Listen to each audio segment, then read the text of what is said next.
Shericka Jackson just ripped through Xiamen in 21.87, and the 200 meters suddenly looks dangerous again. She did not just win, she broke the meet record, beat Olympic champion Shaunae Miller-Uibo, and looked smooth doing it. Now the question is not whether she is back, it is who can stop her next. Shericka Jackson's 21.87 in Xiamen was more than a fast early season 200 meters. It was a message. After a difficult stretch where fans kept asking if the old Shericka was still there, she walked into a Diamond League race in China and looked like a world threat again. The clock said 21.87. The win was legal. The result was a meeting record and a season best. Shaunae Miller-Uibo, an Olympic champion with one of the strongest long sprint resumes in modern track, finished second in 22.04. Anavia Battle was third in 22.29. Jackson did not steal the race with a lean. She controlled it. That matters because the women's 200 meters is not empty. Melissa Jefferson Wooden owns the current world title after running 21.68 in Tokyo. Julien Alfred has Olympic 100-meter gold and 200-meter silver from Paris. Gabby Thomas is still a huge name in the event. The standard is high. So when Jackson runs 21.87 this early and looks relaxed, the event has to pay attention. This was not nostalgia. This was speed with teeth. It also told every rival that her name still belongs near the center of the 200-meter fight right now this season too. Xiamen came 1 week after Shanghai, where Jackson had already beaten Miller-Uibo in the 200 meters. That first win showed she could still finish a race against a top name. Xiamen showed something stronger. It showed momentum. In sprinting, one fast run can be a good day. 2 strong wins in a row can change a season. The body starts trusting the rhythm. The athlete starts racing with less doubt. Rivals start watching the warm-up differently. Jackson's 21.87 was her fastest 200 meters in nearly 3 years. That is a big line. It means the race did not only beat the field, it pushed her back into a time zone where medals, Diamond League titles, and championship talk become real again. The way she won was also important. She did not look frantic. She came off the bend with control, then opened the straight with her usual power. That is when Jackson is dangerous. At her best, she does not look like she is forcing the race. She looks like the race is getting pulled behind her. Shericka Jackson is not a random sprinter finding one great month. She is one of the greatest 200-meter runners ever.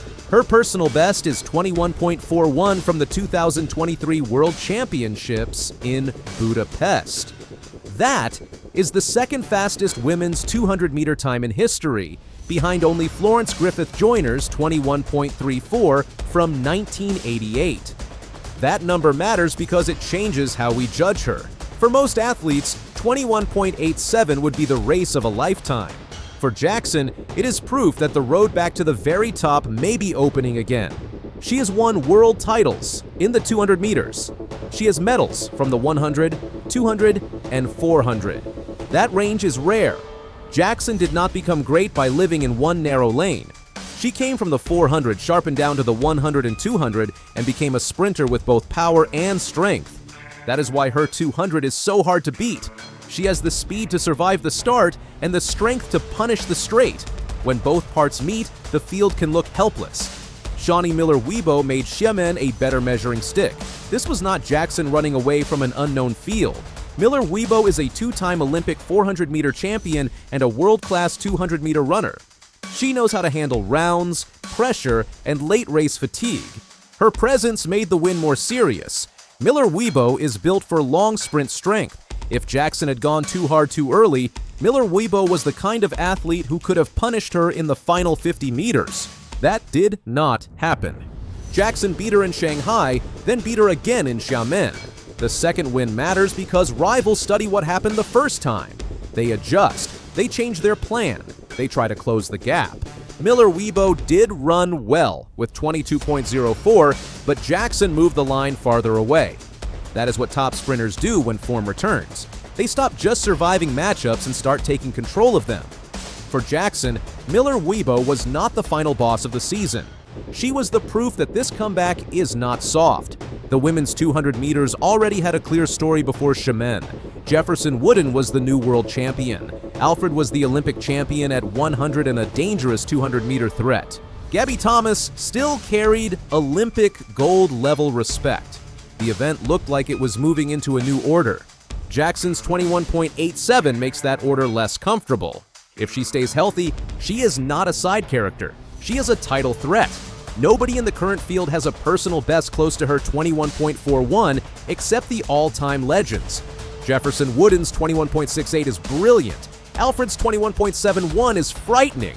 Thomas has proven championship steel, but Jackson has already been deeper into history than all of them. The question is whether she can get close to that level again. Xiamen does not fully answer it, but it asks the question loudly. This is why the race matters so much. It brings Jackson back into the center of the conversation before the season gets hot. It forces the younger wave to deal with a champion who may not be finished.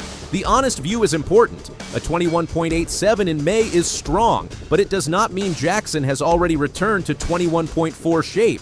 That would be too much too soon. The gap from 21.87 to 21.41 is huge in sprinting. It is almost half a second, and at this level, half a second is a different world. It is also early in the season. Athletes are still building. Some rivals have not shown full form. Some are training through meets. Some are waiting for championship pressure before they reveal the best version of themselves. Jackson also has to prove durability. The last few years showed how quickly a sprint season can change when the body is not right. The 200 meters demands huge force on the bend and strong mechanics under fatigue. If the body is not ready, the event finds out fast. So this is not a coronation. It is a warning. Jackson has shown enough speed to make everyone nervous, but she still has to stack races, handle travel, and stay sharp when the fields get deeper. That is what makes the story real. She is back in the fight, not already above it. The timing of this performance is dangerous for the rest of the 200-meter field. It came early enough to build from, but fast enough to change expectations. Jackson does not need to peak today. She needs to leave clues that the peak is coming. Xiamen gave that clue. A 21.87 in May can become something bigger if the next block of training goes well. It can sharpen confidence. It can prove the curve is working. It can tell her team that the speed is there and the race pattern is close. The Diamond League also rewards momentum. Points matter. Matchups matter. Athletes remember who beat them. Jackson now has back-to-back wins in China, and both came against Miller-Uibo. That gives her position in the season before some of the biggest sprint clashes fully arrive. It also changes how meet directors see her. A healthy, fast Shericka Jackson is not just another entry. She is a headliner. She brings history, danger, and a clock that can scare the event. The next part of Shericka Jackson's season is about proof. She must show whether her 21.87 in Xiamen was a sharp early peak or the start of a steady climb. If she stays around 21.8, she can win many races.